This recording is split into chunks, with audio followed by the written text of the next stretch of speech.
Bonjour à tous, merci d'être là. Donc le but de ce troisième cours, c'est d'explorer des versants informatiques, des concepts qui sont discutés dans les deux premiers cours. Et quand je dis informatique, je veux dire informatique théorique. Donc ce sera quand même très théorique, mais j'espère un peu plus concret. Donc je vais vous raconter un peu d'où ça vient. Ah, ok, j'avais testé, ça marchait. On va réessayer. Hop, voilà. Donc moi, je viens de l'informatique théorique. Je travaille dans un labo d'informatique et mon dada, c'est de regarder ce qui se fait un peu en géométrie et en topologie et d'essayer de les appliquer à des problèmes intéressants en informatique. Et du coup, autour des années 2010, quelque chose comme ça, donc il y a les résultats dont a parlé Omid qui ont commencé à buzzer. Genre on disait Junyu, il fait des trucs incroyables en 2009, en 2011. Donc 2009, là, c'est le premier théorème qu'a montré Omid. 2011, il a généralisé ça un petit peu aux matroïdes, donc représentables, c'est ceux qui viennent d'espaces vectoriels. Et en 2015, donc c'est la généralisation dont parlait Omid, ils ont généralisé ça à tous les matroïdes. Donc ça, dans les communautés de combinatoires, ça faisait beaucoup de bruit et tout. Et il y a une certaine porosité entre les communautés de combinatoires et d'informatique. Et donc, je me suis demandé, les gens se sont demandé, est-ce que ces choses-là, elles peuvent être utiles d'un point de vue algorithmique pour faire des choses tangibles? Et donc, j'ai regardé un peu ça, pas mal de gens ont regardé un peu ça. Clairement, c'est des choses très puissantes, ça résout des vieilles conjectures, mais c'est aussi très compliqué. Genre, à l'époque, on n'avait pas la chance d'avoir Omid qui nous expliquait tous ces concepts. Et donc, quand on ouvre les papiers, ça parle de théorie de Hodge, ça parle de géométrie keylerienne, de choses qui sont pas vraiment dans la boîte à outils d'un informaticien, même s'il est curieux, disons. Enfin, je m'estime curieux, à défaut de compétences peut-être. Donc voilà, je me suis dit, comme ça, je sais pas. Donc effectivement, il y a des polynômes qui sont lobes concaves. À quoi ça sert? Je ne sais pas. Mais il y a des gens qui sont moins démotivés que moi. Et donc c'est le sujet de ce cours. En 2018, il y a donc Nima Anari, Quick-Will Yu, Cheyenne Westgaran et Cynthia Vincent qui ont utilisé ces résultats de Junyu et ses co-auteurs pour résoudre de façon spectaculaire des problèmes d'informatique théorique qui étaient ouverts depuis un certain nombre d'années. Et donc c'est de ça que je veux parler. Et en particulier, je vais me concentrer sur ce théorème qui dit que il existe un algorithme efficace, polynomial, pour compter le nombre de bases d'un matroïde de façon approximée, et de façon approximée aussi bonne qu'on veut. Donc si je vous donne n'importe quel epsilon, vous pouvez approximer le compte du nombre de bases d'un matroïde à un facteur 1 plus epsilon, donc aussi bon que vous voulez. Donc ça, c'est le breakthrough. C'est pas évident comme ça quand je vous montre le théorème pourquoi c'est un breakthrough. Et au passage, ils ont obtenu beaucoup d'autres résultats, des vieilles conjectures, etc.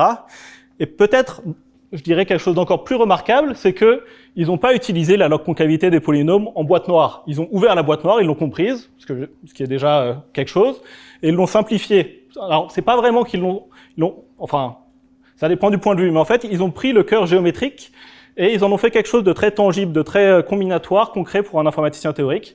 Et donc, c'est ce versant-là qui est un peu le versant combinatoire de la même histoire que celle que racontent Omid et Mathieu, que je raconte rapidement dans les deux cours et de façon plus précise dans les notes. Donc, c'est une façon, en fait, de camoufler la géométrie pour ceux qui la comprennent pas, ce qui est soit bien, soit mauvais, selon votre point de vue. Donc, donc je voudrais clarifier un peu. Il y a la question qu'est-ce que c'est qu'un algorithme. Moi, je suis un informaticien théorique. C'est quoi un informaticien théorique? Il y a une blague, c'est que la différence entre un informaticien théorique et un mathématicien, c'est que le mathématicien, c'est celui qui programme. Donc, c'est une communauté où il ne s'agit pas d'implémenter les algorithmes, c'est pas de ça qu'il s'agit, c'est vraiment de prouver des théorèmes pour explorer qu'est-ce qu'on peut calculer et qu'est-ce qu'on ne peut pas calculer. Donc c'est vraiment ce point de vue qu'on va explorer d'un bout à l'autre. Donc quand je dis algorithme, vous pensez à votre langage de programmation favori, du pseudocode, d'une machine de Turing. Peu importe, c'est pas important. Les détails, ils seront pas là. C'est vraiment savoir qu'est-ce qu'on peut calculer avec une procédure bien définie. Donc c'est le plan. Donc le plan, c'est d'abord, donc le cours d'aujourd'hui, ça va être surtout du contexte. Donc expliquer pourquoi est-ce que les matroïdes c'est important en informatique, donner les prérequis pour commencer à parler des résultats. Et parce qu'en fait, donc j'ai pas trop suivi les évolutions des programmes en informatique, mais moi quand je suis sorti de prépa, je savais pas ce que c'était qu'un graphe. De ce que j'ai compris, c'est un peu mieux maintenant, mais donc n'hésitez pas sur toute la partie préliminaire comme ça à m'arrêter quand vous voulez, à me dire ça c'est pas clair, enfin on n'en a jamais entendu parler, ou alors ça c'est évident. Donc, je sais pas trop. Et puis après, à partir de la section 3, ce sera plutôt des maths. Et donc ça, je le ferai au tableau, parce que quand il y a des définitions et qu'il faut les suivre, je trouve que c'est plus important d'être au tableau. Donc aujourd'hui, plutôt une partie sur vol, et avec un peu de chance, j'aurai de la chance d'arriver à la section 3. Donc, la première question, c'est pourquoi est-ce que les informaticiens s'intéressent aux matroïdes? Alors, les matroïdes, ils ont été définis par Omid ce matin. J'ai de la chance parce qu'il n'a pas donné les axiomes. Donc, moi, j'en ai choisi un. Comme ça, vous en aurez vu un. Donc, c'est quoi un matroïde? C'est un espace avec des ensembles indépendants. C'est quoi un ensemble indépendant? Ça satisfait 3 axiomes. L'ensemble vide et indépendant. C'est stable par inclusion. Et il y a cette propriété qui est que si vous avez 2 ensembles indépendants et il y en a un qui a plus d'éléments que l'autre, vous pouvez prendre un élément de l'un pour le rajouter à l'autre et ce sera encore indépendant. Donc ça, c'est clair que c'est satisfait pour les familles de vecteurs dans un espace vectoriel, et c'est l'abstraction qui est choisie pour définir un matroïde. Donc vraiment, c'est quelque chose de très tangible. Et donc, comme le disait Omid, mais vous savez, la pédagogie, c'est beaucoup de répétitions. Une base, c'est un ensemble indépendant de taille maximale, et le rang d'un matroïde, ça va être la taille d'une base. Donc tout ça, très bien. Et les graphes sont des matroïdes. Alors là encore, Omid n'a pas tout à fait dit ça de la même façon que moi, donc j'y passe un peu de temps. Une façon de le voir, c'est que tous les matroïdes graphiques dont a parlé Omid, ils sont représentables, c'est-à-dire ils viennent en fait d'une famille de vecteurs. Pourquoi? Parce que dès que vous avez un graphe, vous pouvez écrire sa matrice d'incidence ici, c'est la matrice où, alors je ne sais jamais qui sont les colonnes et les arêtes, quelles sont les lignes et les colonnes, mais donc l'un représente les sommets, l'autre représente les arêtes, et vous mettez un 1 quand il y a une incidence. Donc ça vous fait une matrice comme ça, qui devrait être symétrique. Ou pas? Non, elle devrait pas. Non, c'est bon, elle devrait pas. Ouais. Donc vous avez une matrice d'incidence, et en fait c'est facile de voir que le fait de contenir un cycle dans le graphe, c'est pareil que d'avoir les colonnes qui correspondent à ce cycle, qui sont indépendantes si vous travaillez sur Z sur 2Z. Donc voilà, cette notion de matroïde graphique, en fait, c'est un sous-cas des matroïdes représentables en général. Sont dépendants, tout à fait, excusez-moi. Et là, j'ai mis sur Z sur 2Z, mais si vous rajoutez des signes, vous avez ça sur le corps que vous voulez. Donc les graphes, c'est les matroïdes, donc c'est peut-être une des raisons de base pour lesquelles un informaticien devrait s'intéresser aux matroïdes, parce que tous les graphes sont des matroïdes. J'ai jamais trouvé ça très convaincu. Genre, pourquoi généraliser un concept pour l'utiliser seulement dans la forme où il n'est pas généralisé? Pourquoi s'embêter à faire quelque chose de plus général? En fait, il y a une raison plus profonde, qui est peut-être la principale, c'est que les matroïdes, c'est la structure qui est sous-jacente dès qu'un algorithme glouton est optimal. Alors, qu'est-ce que c'est qu'un algorithme glouton? On prend un problème très concret d'optimisation. On va faire des courses, je vais acheter un ensemble de vêtements, un haut, un bas et des chaussures. Tous mes items ont un prix, je veux minimiser le prix. Donc, ce genre d'algorithme, en général, si on essaye tous les sous-ensembles d'items, ça va prendre un temps exponentiel. On ne veut pas faire ça, on veut avoir un algorithme efficace. C'est quoi l'algorithme normal? Je prends l'item le moins cher, je le mets dans mon panier. Ici, c'est le t-shirt. Je prends le deuxième item le moins cher, je le mets dans mon panier, c'est le short. Ça va bien parce que je veux un haut et un bas et il n'y a pas de conflit. Ensuite, le troisième item le moins cher, c'est le sweat. Ah, là j'ai un conflit parce que j'avais dit seulement un haut, donc je ne prends pas le sweat. Puis je passe au troisième, les chaussures, je mets tout ça dans mon panier. Donc ça, c'est un algorithme glouton, c'est hyper efficace, ça marche bien. Je prends toujours le moins cher, je le mets, sauf si je ne peux pas le mettre. Et on se pose la question, est-ce que cet algorithme, il va me trouver la solution optimale? Ou est-ce que, peut-être parce que j'ai fait un mauvais choix au début, je vais être coincé et je ne vais jamais retrouver le panier idéal. Et donc la structure sous-jacente, c'est que cet algorithme, il est optimal si et seulement si les contraintes que j'ai sur les produits que je vais acheter forment un matroïde. Donc ici, mon matroïde, c'est quoi? Ça va être le matroïde qui spécifie que dès que j'ai 2 hauts, je suis dépendant. Dès que j'ai 2 bas, je suis dépendant. Etc.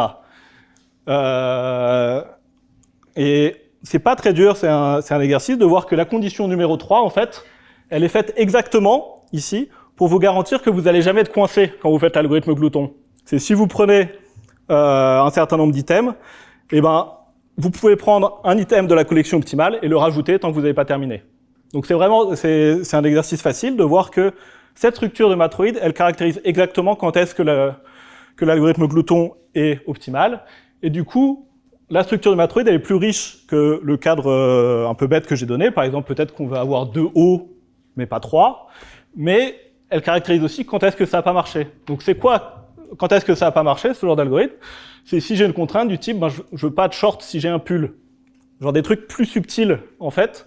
C'est exactement le moment où on va être coincé. Si on commence par prendre un pull, peut-être que le short était optimal, on est foutu. Enfin, donc cette structure combinatoire, elle est très utile pour faire de l'algorithmique glouton. Et du coup, comme on a vu comme exemple qu'un matroïde graphique, donc un graphe est un matroïde, si on considère les cycles, ben naturellement on peut se demander, mais donc qu'est-ce qui se passe si je fais cet algorithme glouton sur le matroïde graphique? Donc on a dit que les ensembles indépendants, les bases d'un matroïde graphique, c'est quoi? C'est les arbres couvrants, c'est les ensembles d'arêtes qui couvrent tous les sommets. Et donc faire un algorithme glouton là-dessus, si vous imaginez, si vous avez des arêtes qui ont chacun un prix, ça va être trouver un arbre couvrant de poids minimal. Et c'est un algorithme classique pour calculer les arbres couvrants de poids minimal, c'est l'algorithme de Kruskal, et la preuve de correction est immédiate si on la formule comme ça. C'est un matroïde, donc l'algorithme glouton est optimal, il n'y a pas de souci. Et il y a toute une littérature qui travaille ensuite pour regarder des généralisations de ça, des variantes. Peut-être que, donc je parle d'un exemple dans les notes de cours, peut-être que votre fonction de prix, elle a une certaine sous-modularité, genre généralement c'est plutôt des questions de valeur. Donc si j'ai un t-shirt et un sweat, peut-être que ça vaut un peu moins que la somme du t-shirt et du sweat. Il n'y a pas le modèle comme ça en théorie des jeux où il y a des lois de diminishing returns. Et après, on peut se demander, si je fais un algorithme glouton, est-ce qu'il est bon, est-ce qu'il est pas bon? Il y a toute une littérature d'optimisation autour de ces matroïdes. Et ces matroïdes, ils n'ont aucune raison d'être représentables. Donc ça a vraiment du sens de généraliser au-delà des graphes, au-delà des espaces vectoriels. Donc c'est peut-être la motivation numéro 1 d'explorer des matroïdes. Mais c'est pas vraiment la motivation qui est celle des travaux dont je veux parler. Et la motivation des travaux dont je veux parler, c'est des problèmes de fiabilité. Donc il s'agit de quoi? Donc c'est une classe assez large de problèmes qu'on va formuler comme j'ai une structure et je veux préserver cette structure quand il y a des choses qui faillissent. Donc l'exemple typique, j'ai un graphe qui représente peut-être un réseau d'électricité. Et qu'est-ce qu'il a besoin d'être un réseau d'électricité? Il a besoin d'être connexe. C'est ça, c'est vraiment ça qu'on attend de lui. Donc la question qu'on va se demander, c'est si je retire aléatoirement 4 arêtes dans mon réseau d'électricité, quelle est la probabilité pour qu'il reste connexe? Et je vois ça comme un problème algorithmique. L'entrée, c'est le graphe, et la sortie, c'est la probabilité. Comment je fais pour calculer cette probabilité? Moi, je prétends que ce problème, c'est exactement le problème de compter les bases d'un certain matroïde. Pourquoi? Parce que ça veut dire quoi quand un graphe est déconnecté? Ça veut dire que ici, on va retirer 4 arêtes, et on va se demander, est-ce que mon graphe est encore connecté quand je retire les 4 arêtes? Et les matroïdes, moi, j'aime bien penser à ça en termes de redondance plutôt qu'en termes d'indépendance. Cette relation de dépendance, elle vous dit que de temps en temps, il y a des éléments que vous prenez, ils vont être redondants par rapport à d'autres. Et c'est un peu pareil ici, en fait, quand vous retirez des arêtes, donc au bout d'un moment, vous aurez retiré un certain nombre d'arêtes pour déconnecter le graphe, puis des fois, vous en retirez trop, parce qu'il y a une certaine redondance. En fait, vous avez fait du zèle, vous avez trop saboté votre graphe, etc. Il y a un nombre minimal. En fait, la structure des ensembles d'arêtes qui déconnectent le graphe, elles forment un matroïde. C'est détaillé dans les notes pourquoi. C'est le matroïde dual du matroïde graphique. Les détails ne sont pas forcément importants, mais c'est une structure qui apparaît naturellement dans ce genre de problème. Si on veut préserver la connectivité, du coup, on a une question de explorer la structure de ce matroïde. Et donc, c'est quoi la probabilité que le graphe reste connecté? Ça va être, si je prends 4 éléments, je regarde, est-ce que ces 4 arêtes sont indépendantes dans le matroïde qui contrôle la connectivité de ce graphe. Et donc la probabilité que ces 4 arêtes soient indépendantes, ça va être le nombre d'ensembles indépendants de taille 4 sur le nombre d'ensembles de taille 4. Donc si je sais compter le nombre d'ensembles indépendants de taille 4, j'ai calculé la probabilité. Et ensuite, comment on passe d'ensembles indépendants à base? En fait, tous les matroïdes, on peut les tronquer pour qu'ils s'arrêtent à une taille fixée. Donc ce problème-là, si je sais résoudre le problème de calculer, de compter le nombre de bases d'un matroïde, en fait, je peux directement calculer cette probabilité. Et c'est un peu le fil rouge. Je vais donner 2 autres exemples, je crois, qui se formulent un peu comme ça. Donc c'est ce que je disais, voilà. Il s'agit de compter les ensembles de 4 arêtes qui déconnectent le graphe. Et ces ensembles forment les bases du matroïde cographique du graphe. Et donc, si on sait faire ça, on a résolu notre problème de probabilité. Tout va bien pour cet exemple? OK. Un exemple peut-être plus pratique, en fait moins pratique, mais plus amusant. Vous montez une étagère Ikea, elle ressemble à ça, et vous la posez, et puis elle s'effondre. Donc c'est quoi le modèle? Vous avez un graphe, et maintenant, vos arêtes, elles ont une certaine longueur, et vous vous intéressez à la rigidité du graphe. C'est-à-dire que si vous autorisez des mouvements de tous les sommets, est-ce que le graphe va bouger au-delà des transformations évidentes? Les transformations évidentes, c'est les translations et les rotations. Donc ici, vous avez un exemple de graphe qui n'est pas rigide, parce que je peux déformer localement la forme de mon graphe sans que ce soit, en préservant les longueurs des arêtes, sans que ce soit une translation ou une rotation. Et donc c'est quoi la solution du meuble Ikea? C'est qu'on rajoute des X. Et quand on rajoute des X, on devient rigide. Donc ça, c'est un exemple aussi qui s'encode dans un matroïde. C'est le matroïde de rigidité qui est écrit ici. Et pourquoi intuitivement c'est un matroïde? C'est que intuitivement encore, là il y a une notion de redondance. Si vous mettez trop d'arêtes, si vous mettez des arêtes partout entre les points, clairement, juste si vous comptez le nombre de degrés de liberté, vous aurez un nombre négatif de degrés de liberté. En fait, vous aurez trop contraint le truc, ça sert à rien. En fait, la notion de matroïde, elle est là exactement pour vous dire, OK, si vous mettez pile le bon nombre de contraintes sur votre graphe à tous les endroits du graphe, c'est ça qui va garantir une certaine rigidité. Alors, encore une fois, il y a un peu plus de détails dans les notes.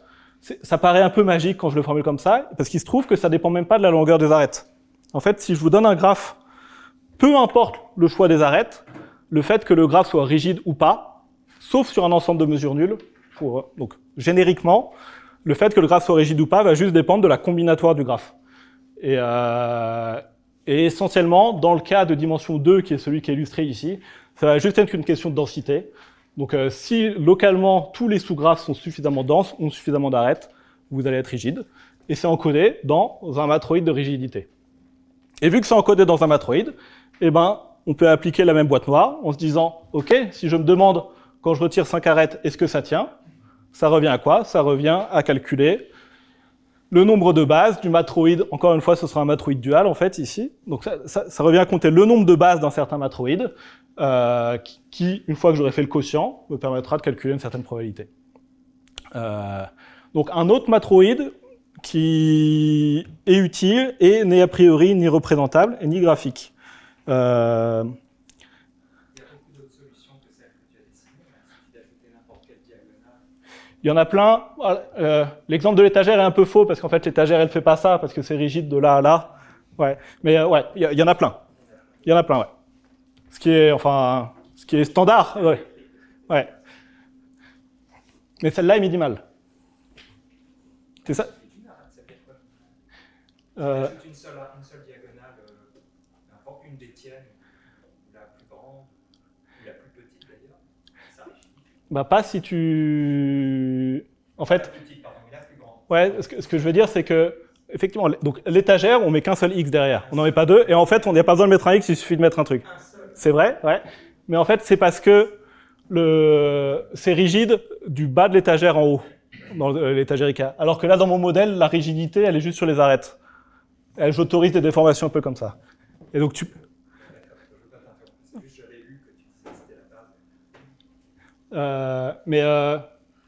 exercice, si tu prends ça et que tu rajoutes juste une arête de là au coin, ça suffit pas. On verra ça plus tard. On verra ça plus tard, on en discute après. Genre, ouais. Ouais. OK. Ouais. Non. Ouais, j'ai appuyé dessus. Ouais. OK. Troisième exemple. Je mets des étudiants dans Parcoursup. À gauche, j'ai Parcoursup. À droite, j'ai les universités, les classes prépa. Et donc la façon dont je modélise ça, c'est qu'il y a un pool d'étudiants qui modélise tous les étudiants possibles. Et j'en mets un certain nombre dedans pour modéliser le choix aléatoire qu'il y a tous les ans. Donc il y a un graphe biparti qui modélise toutes les préférences entre les étudiants et les classes prépa ou les universités. Et j'ai un sous-ensemble d'étudiants là-dedans. et j'ai un sous-ensemble d'étudiants là-dedans qui arrivent, et je veux tous les affecter. Donc si je les mets aléatoirement, c'est quoi la probabilité que ça marche? C'est le même pitch. Ça revient à compter les ensembles ici, donc j'ai vu c'était 900 000 je crois l'année dernière, sommet d'un côté d'un graphe bipartite, qui admettent un couplage parfait avec l'autre côté. Un couplage parfait, c'est ces arêtes roses, où tout le monde est affecté à l'université. Et ça encore, c'est les bases d'un matroïde qui s'appelle le matroïde transversal. Et du coup, une fois qu'on a dit ça, on comprend... Ouais. Ouais, c'est parce que j'ai pris que 3 étudiants. Ouais. Je prends un sous-ensemble, et c'est eux que je veux coupler.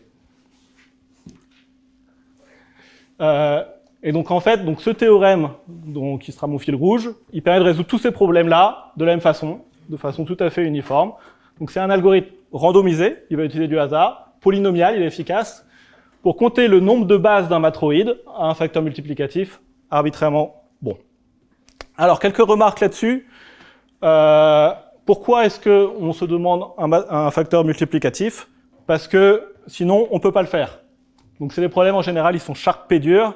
Donc sans parler de complexité, sharp P dur, c'est qu'on ne peut pas résoudre ça en temps polynomial, ou alors on a prouvé P égale NP, et on gagne $1 million. Donc vu qu'on ne peut pas les résoudre en temps polynomial, on va tricher et on va s'autoriser une petite erreur. Et du coup, la dépendance en l'erreur, elle sera forcément exponentielle. Et ensuite, il y a une subtilité dont je voulais parler, c'est qu'il y a cette histoire de fourni par un oracle. Alors c'est des choses qu'on voit souvent en informatique théorique, et c'est un peu mystérieux, un oracle. En fait, c'est qu'un matroïde, si vous réfléchissez à un graphe, l'ensemble des cycles dans un graphe, ou l'ensemble des arbres dans un graphe, c'est exponentiel en la taille du graphe. Du coup, ça pose la question, comment est-ce qu'on donne un matroïde en entrée d'un algorithme? C'est franchement plus inefficace de donner tous les arbres d'un graphe plutôt que de donner que le graphe. C'est un input qui est exponentiellement plus grand. Et du coup, c'est pas très intéressant d'avoir un algorithme polynomial en un input exponentiel. On triche. Donc pour éviter de tricher, le modèle, c'est qu'on va avoir un oracle. Donc c'est quoi un oracle? C'est que l'algorithme, il a le droit de demander cet ensemble-là, est-ce qu'il est indépendant? L'oracle répond oui ou non. Et on va juste du coup autoriser. Donc l'oracle répond oui ou non et on dit ça va coûter tant 1. Et du coup, on va juste utiliser un nombre d'appels polynomial à l'oracle parce qu'on va avoir qu'une complexité polynomiale. Donc c'est comme ça qu'on gère cette explosion combinatoire. Et du coup, c'est encore plus fou, je dirais, c'est que quand bien même le matroïde naturellement est l'état exponentiel, avec cet algorithme, on va avoir qu'une complexité polynomiale et on mesure la complexité par rapport au nombre de sommets d'arêtes du graphe qui est E ou de sommets d'éléments du matroïde. Donc ça, c'est le cadre général. Et le mystère, c'est que pour prouver ça, on va utiliser toute une machinerie qui repose beaucoup sur des histoires de polynômes log concaves. Et c'est pour ça qu'en fait, l'existence de cet algorithme était ouverte depuis longtemps et a été résolue que quand il y a eu un certain nombre de découvertes autour des matroïdes. C'est la fin de la première section. Pas de questions à part sur le meuble Ikea? Ok. Deuxième section. Alors, c'est quoi un algorithme? Ici, on va faire un algorithme de comptage. Comment est-ce qu'on fait pour compter? On va commencer par la chose la plus bête possible. C'est quoi? Donc, disons, je veux compter le nombre de bases d'un matroïde, et on a dit, j'ai un seul accès à mon matroïde, c'est un oracle. Si je lui demande, est-ce que ça, c'est indépendant, ou est-ce que ça, c'est pas indépendant? Du coup, ce qu'on peut faire, naïvement, c'est, je tire un ensemble de R éléments au hasard, où R, c'est le rang du matroïde. C'est pas très dur d'estimer R. Genre, vous prenez un élément, vous rajoutez un élément, etc. Quand vous pouvez plus, vous arrivez au rang du matroïde. Donc vous prenez un ensemble de R éléments au hasard, et vous demandez à votre oracle, est-ce qu'il est dedans? Puis après vous recommencez, est-ce qu'il est dedans? Vous recommencez, est-ce qu'il est dedans? Etc. Vous le faites suffisamment longtemps pour avoir confiance en votre statistique, et vous sortez une variante quantitative de la loi des grands nombres, des inégalités de concentration, ici ça va être des bornes de Chernoff, pour avoir une bonne estimation du nombre de bases. Ça a l'air assez raisonnable, mine de rien, c'est très naïf, mais vu qu'on cherche juste quelque chose d'approximé, ça a de bonnes chances de marcher. C'est quoi le cas typique où ça va pas marcher? C'est quand l'espace que vous essayez de compter est beaucoup plus petit que l'espace dans lequel vous échantillonnez. Notamment, on a dit, tous ces trucs, ils sont naturellement exponentiels. Et donc, c'est possible que le nombre de bases, il soit exponentiellement plus petit que l'espace dans lequel vous échantillonnez. Et si vous faites ça, il se passera quoi? il se passera que vous allez arriver à l'étape 2, et l'oracle va vous répondre non, non, non, non, non, non, non, un nombre exponentiel de fois. Donc vous n'avez aucune chance d'avoir une bonne estimation si vous ne tournez pas un nombre exponentiel de fois. Et donc vous n'aurez jamais un nombre polynomial. Donc c'est vraiment ça la difficulté du comptage, c'est que échantillonner, il faut que ça marche bien, et des fois ça marche pas bien. Mais il y a quand même cet algorithme naïf, il nous donne une idée qui est qu'en fait il y a vraiment une très forte connexion entre le problème de compter les éléments d'un ensemble et échantillonner dans cet ensemble. Et c'est pas si évident que ça. Donc c'est un théorème classique d'algorithme de comptage de Jérôme Valiant-Vazirani, qui dit que pour une certaine classe de problèmes, que je ne vais pas définir, mais dont le problème de compter les bases d'un matroïde fait partie, et compter le nombre qu'on cherche à compter à un facteur multiplicatif 1 plus epsilon près, c'est pareil qu'être capable d'échantillonner dans cet ensemble-là, avec une erreur qui est aussi quantifiée d'une certaine façon par epsilon. Donc, c'est la même chose, et c'est pas du tout évident en fait. Dans mon exemple de base de matroïde, imaginez, je vous donne un algorithme qui permet d'échantillonner. Donc, au lieu d'échantillonner dans tous les ensembles, vous savez exactement échantillonner parmi les bases. Est-ce que ça vous permet de les compter? C'est pas clair. Si on a un nombre exponentiel, vous n'allez pas juste toutes les énumérer. Alors, comment est-ce qu'on va utiliser ça? Et pourtant, le théorème, il dit que c'est rigoureusement équivalent, c'est la même chose. Et du coup, on va faire une preuve. Juste une direction, l'autre direction n'est pas beaucoup plus dure. Donc, on imagine que je vous donne un algorithme qui sait échantillonner. Donc, ça va être pour les bases de matroïde, mais ça marche pour tout un tas de problèmes. Tous les problèmes de comptage naturels sont autoréductibles. Donc, comment ça va marcher?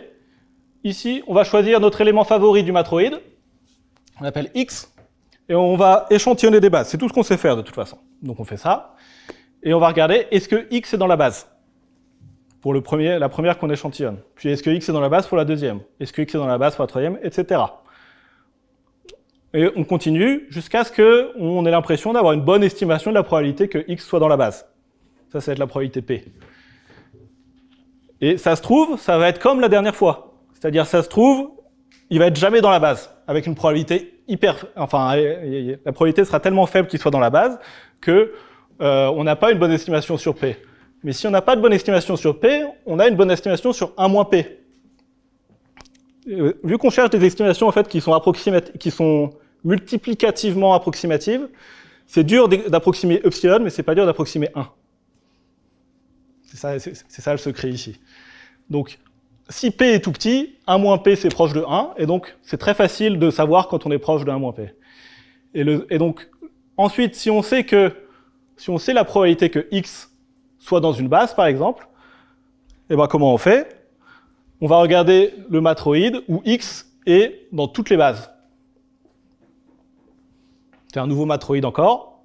Donc, par exemple, si vous avez un ensemble de vecteurs de taille, et que vous choisissez le sous-matroïde où il y aura toujours un premier vecteur qui est dedans, c'est encore un matroïde. Et du coup, vous pouvez définir comme ça les bases du sous-matroïde où X est dans toutes les bases.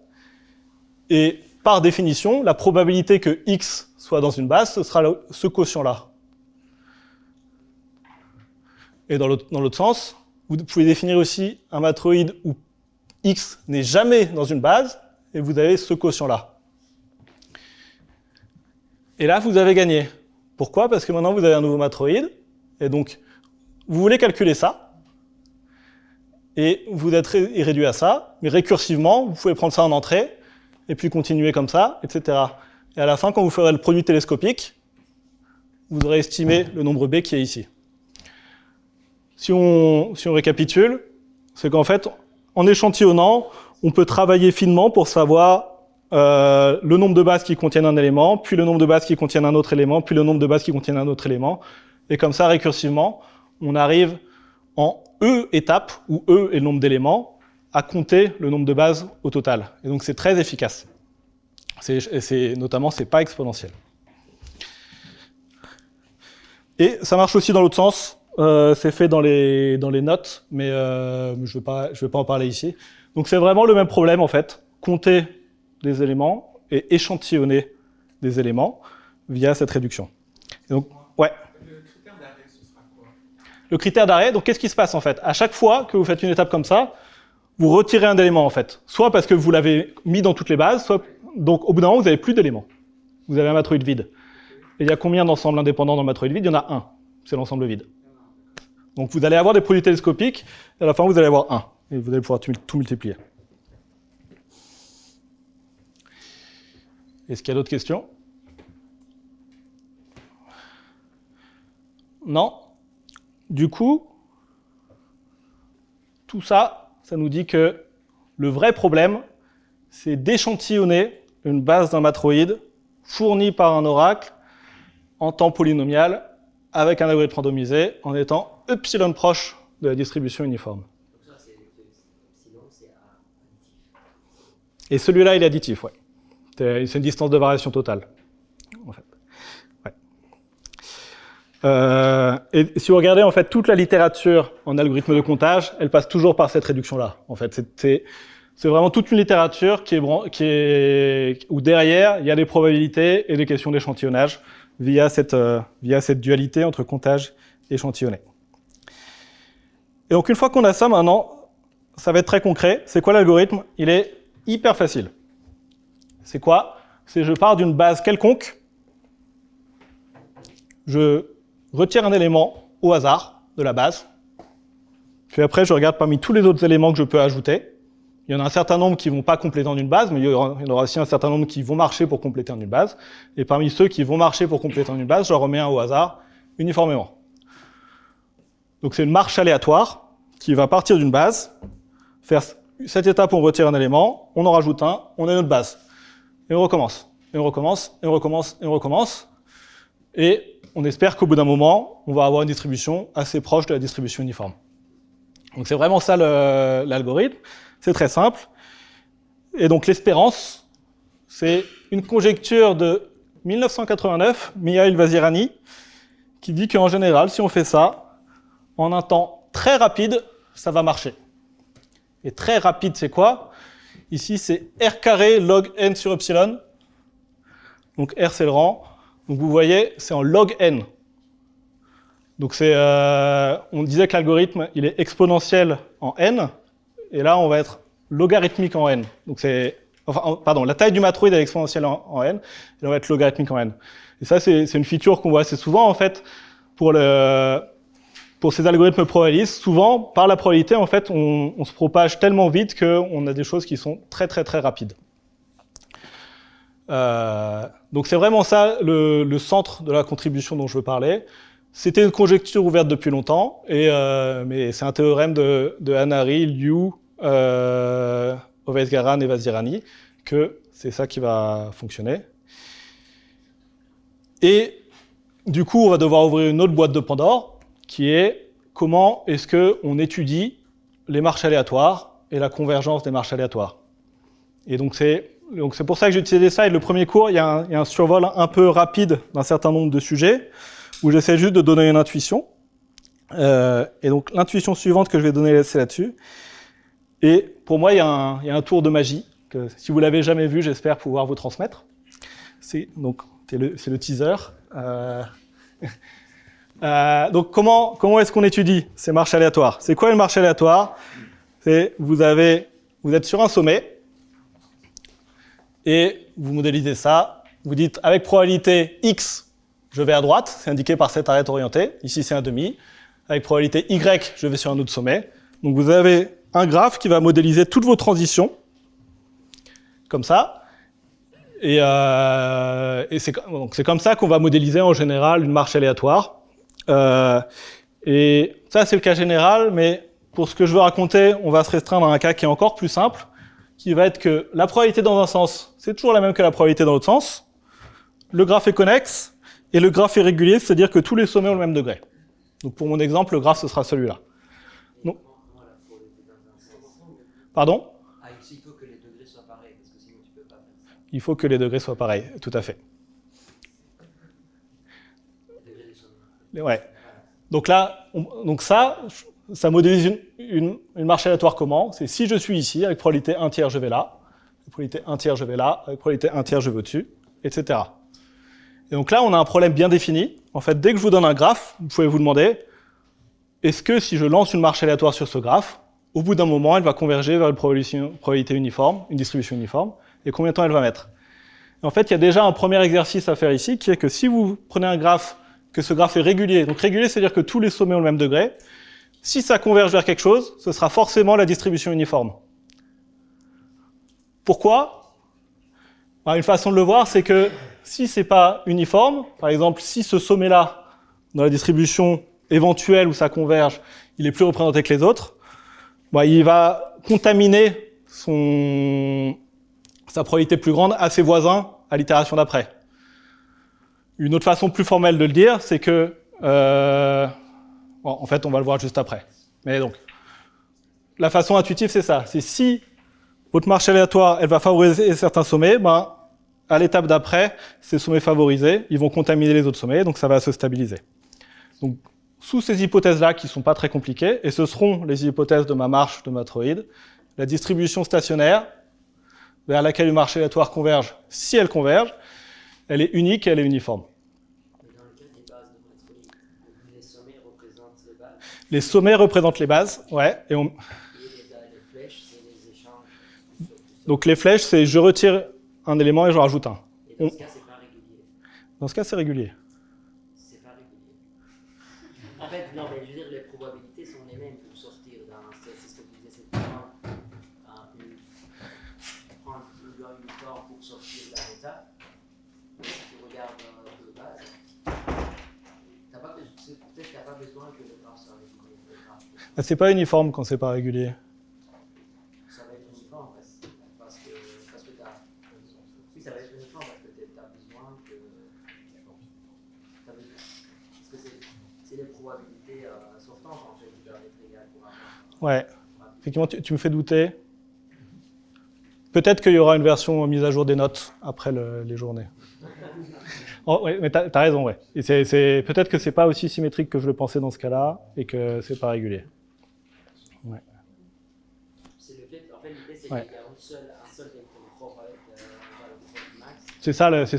C'est ça qui nous intéresse. Ok, donc pour notre exemple en tout cas, ce sera régulier.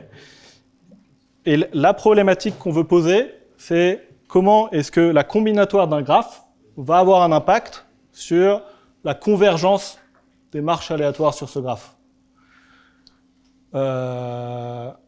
Et donc il y a deux exemples à éviter. Le premier exemple, c'est celui-là. Vous imaginez, si je lance une marche aléatoire et que je pars de ce sommet-là, alors mes graphes sont pas réguliers, ils auraient dû l'être, je suis désolé. Ce qui va se passer, c'est que au bout d'un temps impair, je serai en bas, et au bout d'un temps pair, je serai en haut. Du coup, ça va jamais converger vers une distribution uniforme sur un graphe comme ça. Si le graphe est biparti, j'ai aucune chance de converger vers une distribution uniforme. Donc ça, c'est un problème qu'on va vouloir éviter. Et le deuxième problème, c'est un problème d'expansion. C'est si votre graphe il ressemble à ça, là, vous allez avoir le problème que si vous partez ici, vous allez mettre un temps fou à passer le goulot d'étranglement là. Et c'est vrai aussi en probabilité, en fait. Votre probabilité, vous voulez qu'elle diffuse pour aller de l'autre côté. Et à cause de la géométrie du graphe et du fait qu'il y a un petit séparateur ici, ça va mal diffuser. Donc, vous voulez...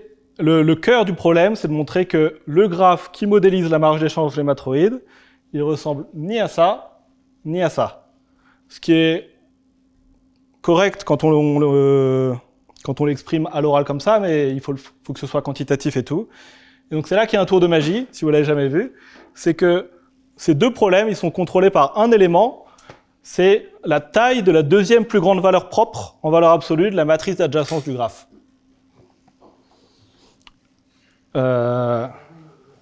Et c'est complètement miraculeux, parce que, déjà, pourquoi est-ce que les valeurs propres de quelque chose apparaîtraient là-dedans, et pourquoi, en plus, c'est exactement ce qu'on veut. En fait, c'est pas très compliqué. Donc c'est quoi la matrice d'adjacence? C'est pas la même. Tout à l'heure, je vous avais montré la matrice d'incidence. La matrice d'adjacence, c'est celle où vous prenez une colonne et une ligne pour chaque sommet, et vous mettez 1 quand les sommets sont adjacents. Ici, on va prendre des matrices d'adjacence normalisées. Donc, je mets 1/3. Et comme ça, 1/3, ça va être exactement la probabilité de passer d'un sommet à un autre. Donc, vous avez une certaine matrice. Elle est symétrique. En fait, elle est stochastique et bistochastique aussi. Et du coup, vous avez le théorème de Perron-Frobenius qui vous dit 2-3 trucs sur ses valeurs propres. En particulier, il y a une unique valeur propre de module maximal. Et ici, cette unique valeur propre, ça va être quoi? Ça va être le vecteur 1, 1, 1, 1, 1. Et en fait, le vecteur 1, 1, 1, 1, vous pensez à lui comme la distribution uniforme de probabilité sur le graphe. Et donc, le fait que ce vecteur soit un vecteur propre de cette matrice d'adjacence, c'est ça qui vous dit que la distribution uniforme va être stable par l'effet de la valeur propre, par l'effet de la marche aléatoire. Parce que quand on fait une marche aléatoire, qu'est-ce qu'on fait? Eh ben, on prend une distribution de probabilité et on lui applique cette matrice, et puis on a une nouvelle distribution de probabilité. Et on continue comme ça. Donc, de ce point de vue-là, ça dit déjà que cette valeur propre maximale, elle a une interprétation du point de vue de la convergence de cette marche aléatoire.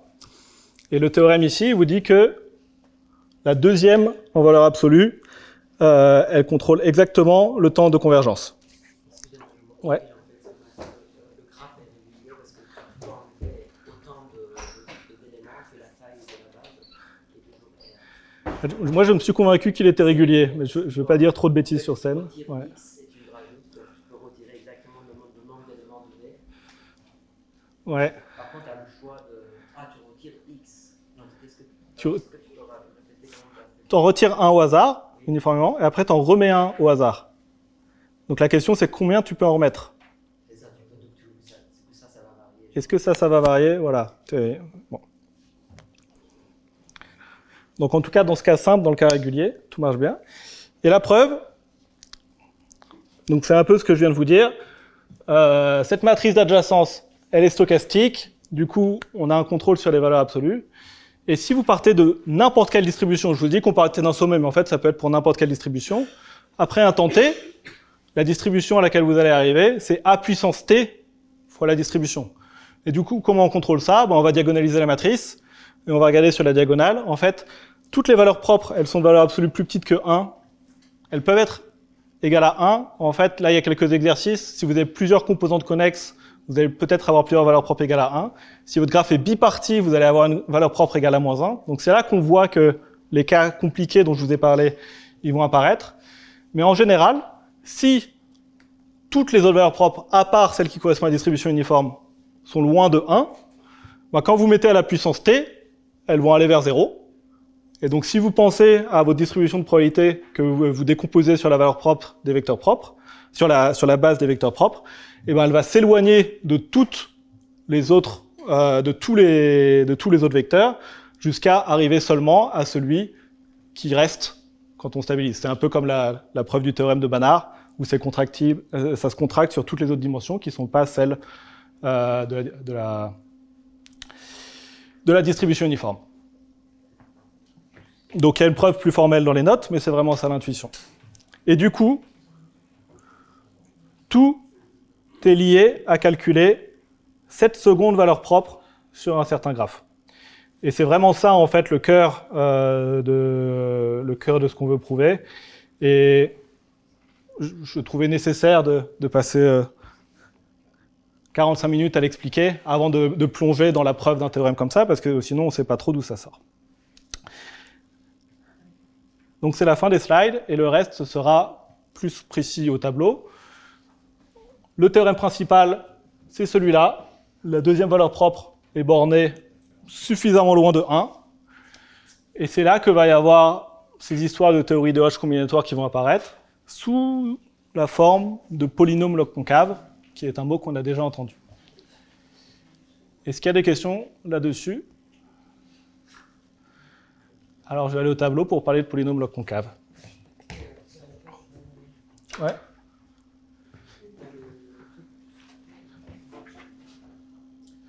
J'essaye mute, c'est bon.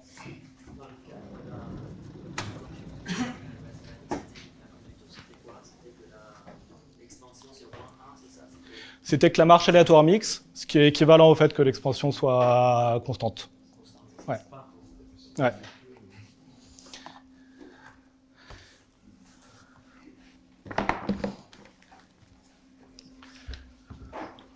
Du coup, c'est ma section 3.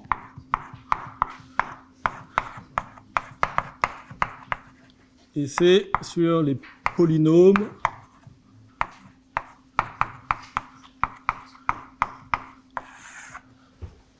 log concave. Et du coup, donc d'abord des définitions.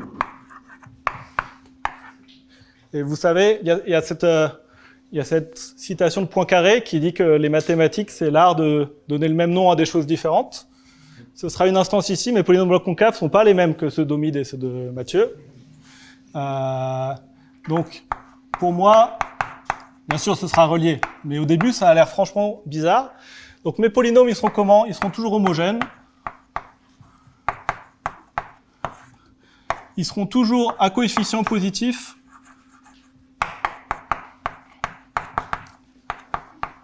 Parce que c'est des polynômes qui comptent des trucs. Et ils seront en général multivariés. D'inconnu Z1 jusqu'à Zn.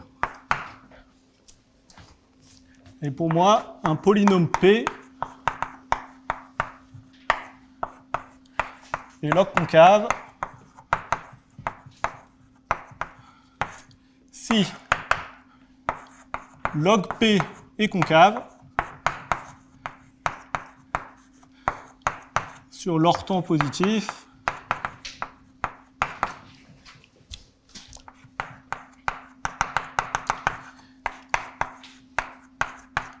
donc ça c'est quoi? C'est l'ensemble des ZI qui sont positifs. Donc la log concavité de Omid et de Mathieu, elle était sur les coefficients des polynômes, et la mienne, elle est sur le polynôme en tant que fonction. Ce qui est complètement bête, parce qu'il n'y a aucune raison que ces deux choses soient reliées. Et vraiment, enfin, elles vont l'être, mais c'est assez miraculeux. Donc il y a cette définition-là. Alors déjà, donc, pour que le log soit défini, il faut que P soit positif. Et donc P est positif sur cet ensemble-là, parce que les coefficients sont positifs. Donc ça marche bien. Et ensuite, on va dire qu'un polynôme est complètement log concave.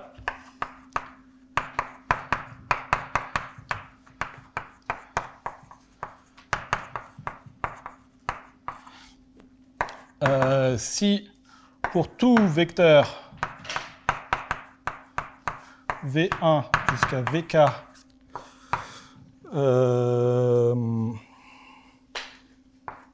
dans cet orthon positif, on a, je vais écrire comme ça, dv1 ou dv2 tout jusqu'à dvk p log concave.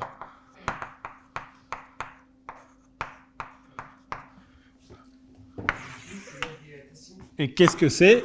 dv, c'est somme des vi des ronds sur des ronds ZI. Donc c'est les dérivés directionnels. Donc un polynôme complètement log concave, on va écrire CLC.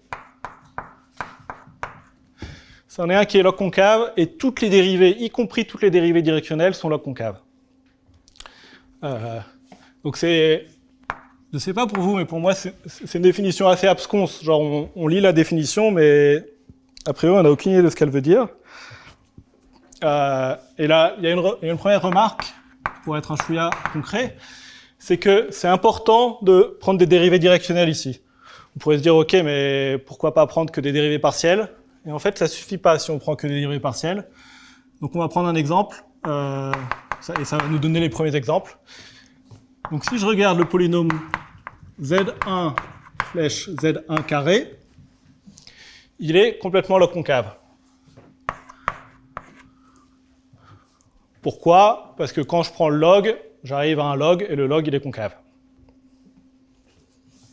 Et pareil pour les dérivés. Mais si je prends le polynôme Z1 cube plus Z2 cube,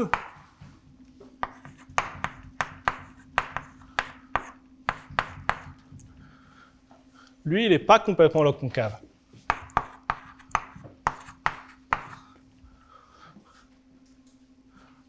Et pourtant, si on regarde la première dérivée, on a 3z1 carré. Lui, on vient de dire qu'il est CLC, et pareil pour la deuxième dérivée. Mais en fait, il se passe quelque chose quand on prend la dérivée entre les deux. Z2 cube, qu'est-ce que je fais? Tchac. Z1 cube plus Z2 cube. Si on prend Z1 cube plus Z2 cube, hop, 3Z2 carré, il est CLC. Mais si on prend la dérivée entre les deux,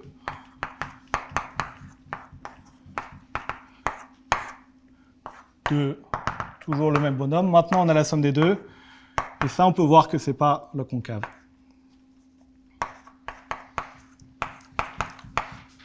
Donc, tout ça pour dire, il y a un certain mystère à la fois sur qu'est-ce que ça veut dire d'être log concave quand on regarde un polynôme comme une fonction, et qu'est-ce que ça veut dire vraiment cette condition sur les dérivées directionnelles.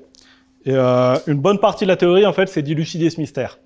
Et de voir que cette théorie de polynôme concave, elle est fortement liée à des questions géométriques. Donc ça, c'est la première chose que je voulais dire. Et on a un exercice. Ouais. Z1 cube plus Z2 cube, il n'est pas complètement log concave, mais il est log concave. Non, je crois pas. Parce que Z1 carré plus Z2 carré, il n'est pas log concave. Attends. J'ai pas vérifié. Je dirais que non. Ouais. Ouais. C'est parce qu'en en fait, il y a une vraie raison derrière le fait d'avoir pris cet exemple. C'est qu'on verra un théorème plus tard qui dit que pour tester si un polynôme est log concave, il suffit de regarder les dérivées jusqu'en degré 2. Et donc c'est pour ça que cet exemple est là. Ouais. Ok. Mais c'est vrai qu'il est bête, maintenant que tu le dis. J'en trouverai un mieux. Ok. Voilà. Exercice. Si P est log concave, vous pouvez fixer des variables, même CLC.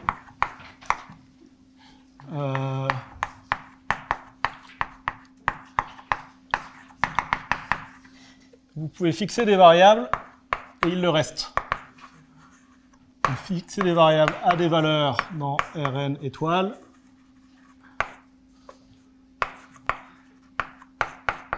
Dans Rn positif. Et il le reste. Donc ça veut dire quoi? C'est que si vous avez un polynôme P log concave, ben vous pouvez regarder P de 1, 4, 7, x, vous pouvez répéter des variables, 8x, et il est encore complètement log concave.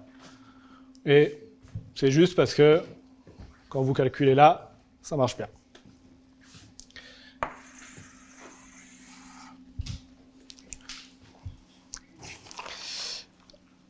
Ok. Et donc, pendant les 5 minutes qui restent, on va s'interroger donc sur cette définition bizarre.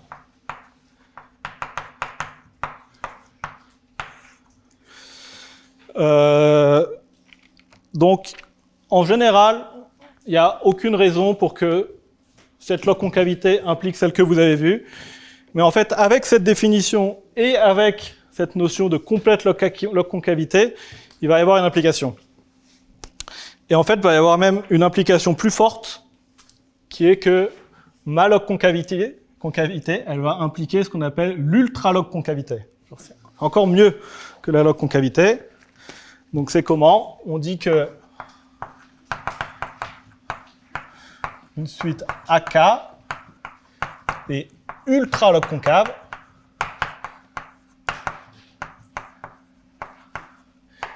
si, pour tout cas, on a AK carré, et là vous vous souvenez que log concavité, ici je mettais AK-1, AK plus 1, donc je vais les mettre aussi. Mais je vais multiplier par un truc qui est plus grand que 1, pour que ce soit plus fort. Et je vais mettre 1 plus 1 sur k et 1 plus 1 sur n-k, où n est le plus grand des coefficients. Et cette formule est un peu mystérieuse, mais en fait on peut la réécrire. Et ça c'est pareil que AK sur le coefficient binomial k parmi n au carré plus grand que ak-1 sur le coefficient binomial k-1 parmi n et ak plus 1 sur le coefficient binomial k plus 1 parmi n. Donc ça, c'est ultra log concave. Et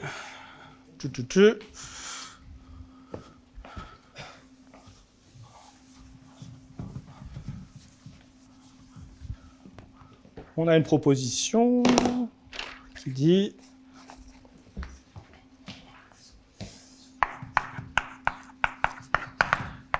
donc si on prend un polynôme à deux variables, donc homogène, donc ck y puissance n-k z puissance k,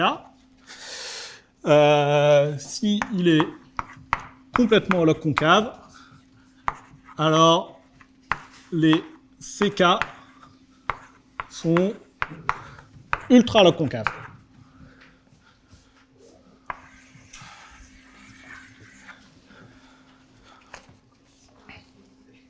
Et est-ce que j'ai le temps de faire la preuve? J'ai 2 minutes.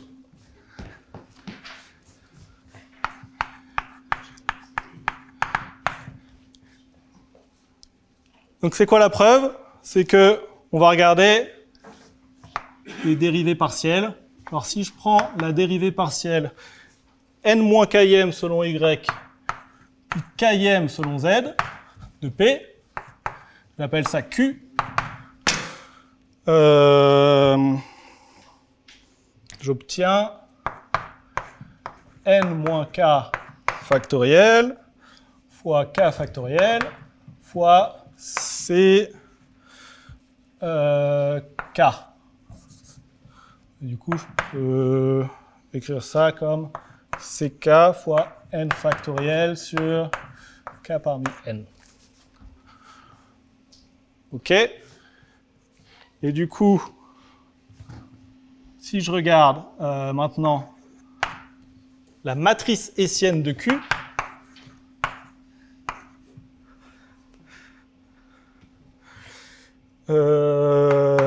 si j'ai bien fait mes calculs, je devrais obtenir quelque chose comme ça.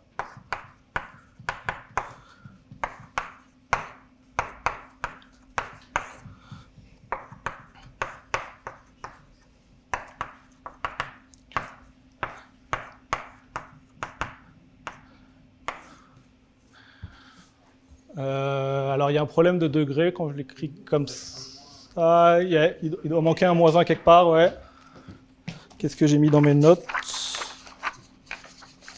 C'est l'intérêt d'avoir écrit des notes.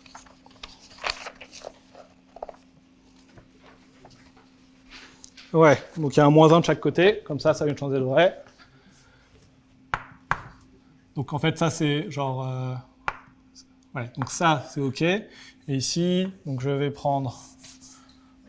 noter Q égale n-k-1 y k-1 de P. Et maintenant, ici, je prends le gradient de Q. Et comme ça, j'ai descendu les dimensions de n-2 pour avoir quelque chose de quadratique. Et donc, quand je prends le hessien, j'ai une matrice avec des constantes. Faut enlever? La première ligne de la prof, t'as le Q égale. Ouais. Comme ça? Peut-être. Ouais. Ouais. Et là, le Q, il dépend de K, mais c'est pas grave. Et du coup, pour prouver l'inégalité, on va juste vouloir montrer que ceci est positif ou négatif. Négatif.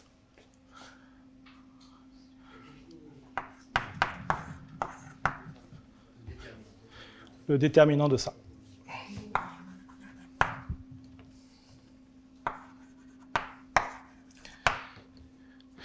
Et là, ça devrait vous rappeler ce que Mathieu a montré tout à l'heure, cette histoire d'inégalité de Cauchy-Schwarz à l'envers.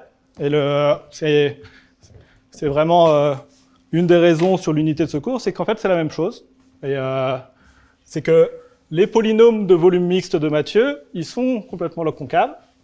Et du coup, la preuve qu'il a montrée, c'est un peu la même que la mienne. Mais avec le formalisme que j'ai donné, on va voir directement pourquoi c'est le cas. Et c'est un exercice de colle, peut-être pas commode, je sais pas. Qu'est-ce qu'on sait sur nos polynômes log concaves? On sait que leur log est concave. Donc il faut calculer la hessienne du log. Donc c'est quoi? C'est quelque chose comme ça.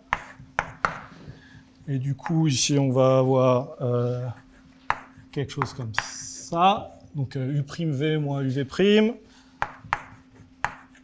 Quand on le fait en multivarié, on a ça, divisé par Q carré. Et on sait que ce truc-là, il est concave, donc sa hessienne, elle est négative. Et là, il y a un enfer. Si un jour, vous regardez la littérature là-dessus, en anglais, négatif, ça se dit semi-définite négative. Genre en français, on dit... est-ce qu'on dit le défini ou le pas défini, et le semi-défini ou pas le semi-défini? C'est pas pareil en français et en anglais, donc c'est très dur à traduire. Et donc je m'excuse par avance si j'ai des ambiguïtés là-dessus. Donc, cette matrice, c'est une forme quadratique qui est négative. Et là, qu'est-ce qu'on voit? Ça, c'est une matrice de rang 1. Et il y a un théorème de Cauchy qui vous dit que quand vous avez une matrice de rang 1 que vous additionnez à une matrice, et ici une autre matrice, les valeurs propres sont entrelacées. Donc ça vous dit que cette matrice et cette matrice-là, les valeurs propres sont entrelacées.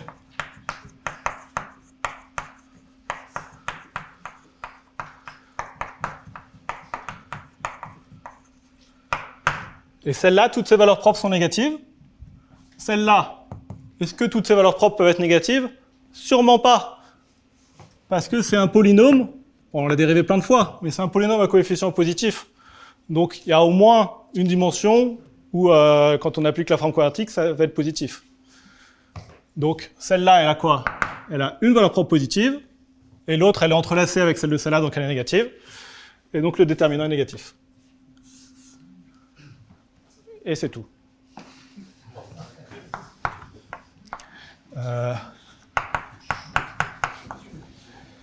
Et on a prouvé... Mais pour l'instant, tout ça est franchement mystérieux. Donc demain, on parlera un peu plus de ça, en espérant démystifier.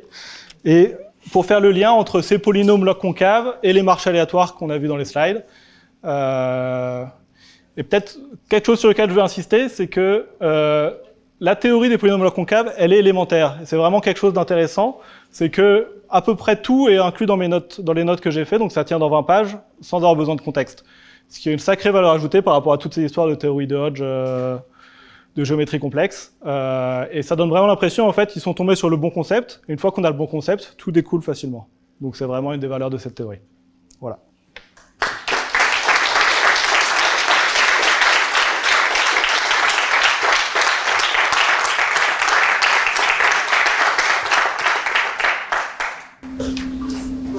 Est-ce qu'il y a des questions sur...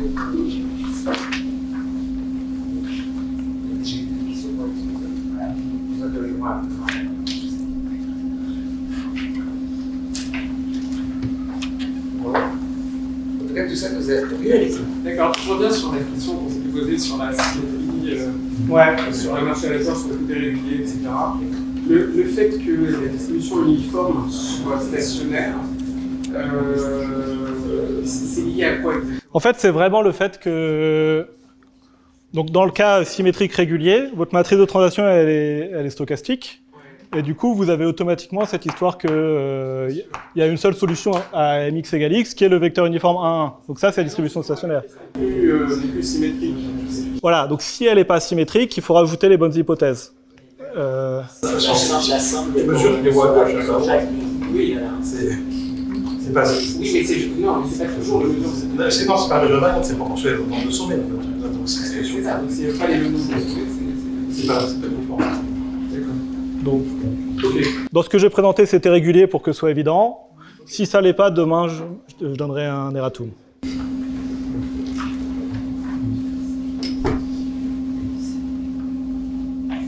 moi j'aurais une question par rapport au polynôme lorenzien.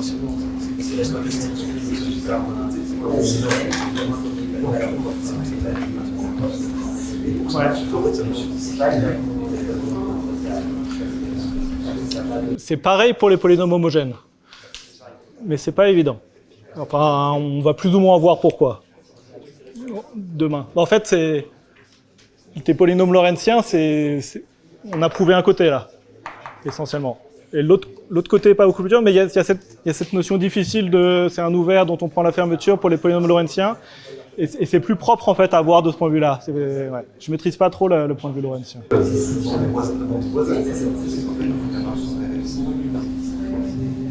Bien, est-ce qu'il y a d'autres questions Est-ce qu'il y a d'autres questions On va continuer les discussions. Je suis pas très calé en statistique, j'ai pas très bien compris l'histoire d'échantillonnage. Ouais, donc échantillonner, c'est vous avez un ensemble, et vous voulez avoir un élément de cet ensemble, au hasard, uniformément. Comment on fait? C'est vraiment juste ça. Genre, vous imaginez, vous avez une primitive de hasard. En informatique, on ne peut pas créer du hasard de nulle part. Donc on s'imagine, vous savez tirer à pile ou face, ça vous donne un peu de hasard, des bits aléatoires. Comment, en sachant tirer à pile ou face, je peux tirer au hasard une base de matroïde, de telle sorte que la chance que j'en tire une soit epsilon proche de la distribution uniforme. C'est vraiment ça le problème. Et la réponse fournie par l'algorithme, c'est je pars de n'importe quoi, je fais une marche aléatoire pendant un temps suffisamment long, et théorème, je serai uniformément proche d'une distribution uniforme, donc j'aurais bien tiré au hasard une base.